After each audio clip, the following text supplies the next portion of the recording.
Friends, ఆకలితో ఏడుస్తున్న పిల్లలు, తాగుడికి బానిసైన భర్త, కానీ వారిని కాపాడడానికి తన జీవితాన్నే అర్పించిన అమ్మ కథ ఇది. అమ్మ చేసిన త్యాగం. పశ్చిమ గోదావరి జిల్లాలోని ఒక చిన్న గ్రామంలో లక్ష్మి అనే ఒక మహిళ ఉండేది. ఆమెకు ఇద్దరు పిల్లలు. పెద్దవాడు కార్తీక్, చిన్నది దీపిక. ఆమె భర్త రాములు మొదట్లో చాలా మంచివాడు. కూలి పని చేసి కుటుంబాన్ని బాగా చూసుకునేవాడు. కానీ కొంతమంది చెడు స్నేహితుల వల్ల మద్యానికి బానిసయ్యాడు.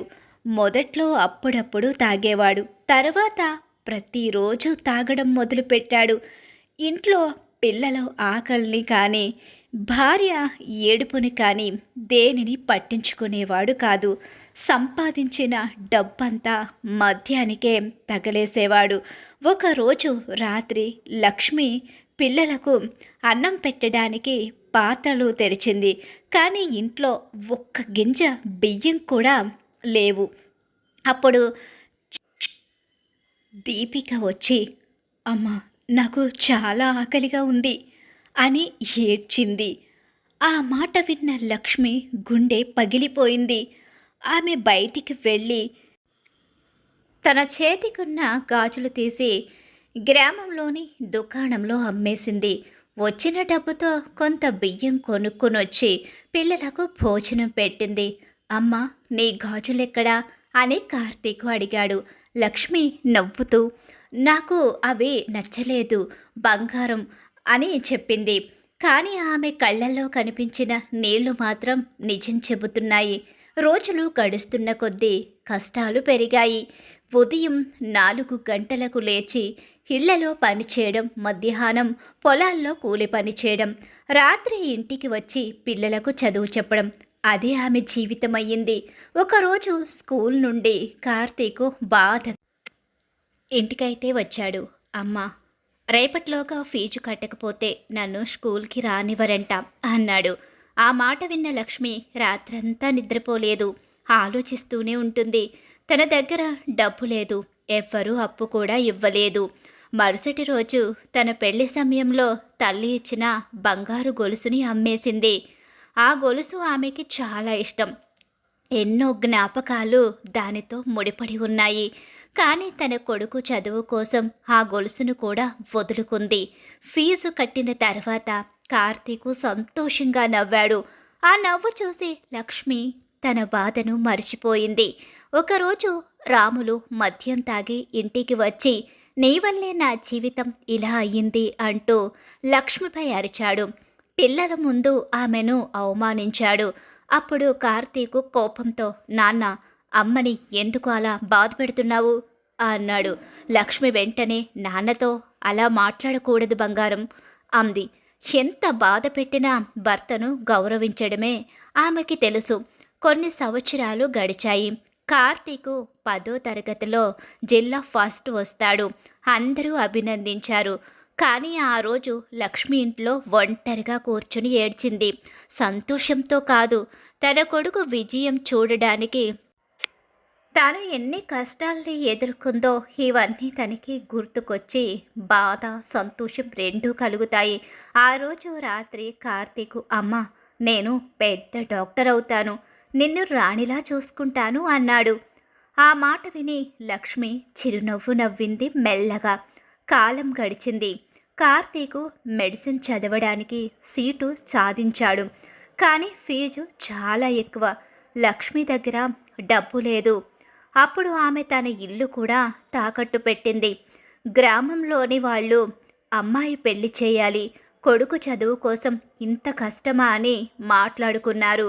కొడుకు చదువు కోసం ఉన్న డబ్బు అంతా ఇచ్చేస్తే అమ్మాయి పెళ్లి ఎలా చేస్తావని లక్ష్మిని ప్రతి ఒక్కరూ నిలదీసేవారు.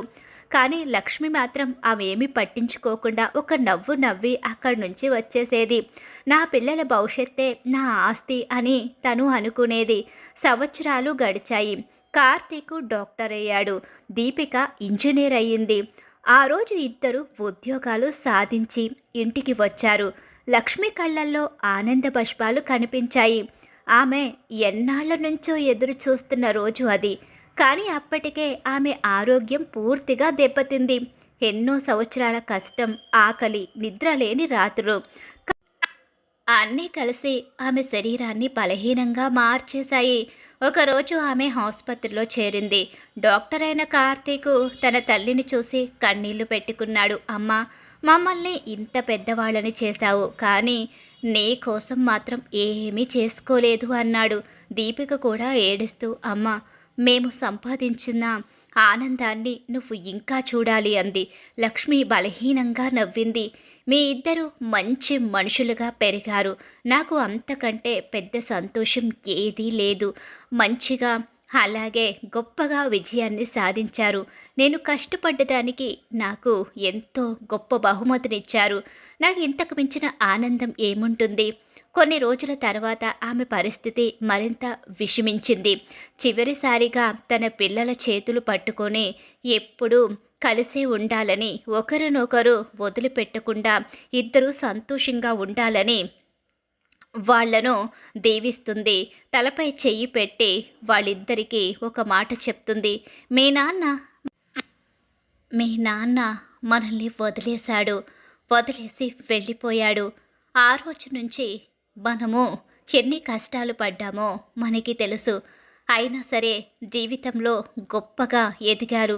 మీరు ఇలానే ఎప్పుడూ సంతోషంగా ఉండాలి. అందరికీ మంచి చేస్తూ మీకంటూ ఇక ఒక మంచి జీవితాన్ని ఏర్పరచుకోవాలి అని చెప్పేసి తల్లి మాట్లాడుతూ ఉంటుంది. అలాగే కన్నీళ్లు పెట్టుకుంటూ ఉంటుంది. కార్తీక్ తలపై చెయ్యి పెట్టి, నువ్వు మంచి డాక్టర్వి మాత్రమే కాదు, మంచి మనిషిగా కూడా ఉండాలి అని అంటుంది. దీపికను చూసి, ప్రేమని పంచు బంగారం, ప్రేమ పంచితేనే కుటుంబాలు నిలబడతాయి అని చెప్పి అంటూ ఉంటుంది.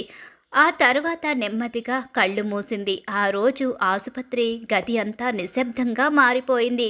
కార్తీక్, దీపిక ఇద్దరూ కూడా చిన్నపిల్లల్లా ఏడ్చారు. ఎందుకంటే తమ తల్లిని మాత్రమే కాదు, తమ కోసం నవ్వుతూ బాధల్ని దాచుకున్న ఒక దేవతని కోల్పోయారని. ఒక తల్లి తన పిల్లల కోసం ఎంత త్యాగం చేస్తుందో ఆమె బతికి ఉన్నప్పుడు పూర్తిగా అర్థం కాదు. కానీ ఆమె లేని రోజు, ఆమె వదిలిన ప్రతి జ్ఞాపకము కన్నీటి రూపంలో మన కళ్ళ ముందు కనిపిస్తాయి.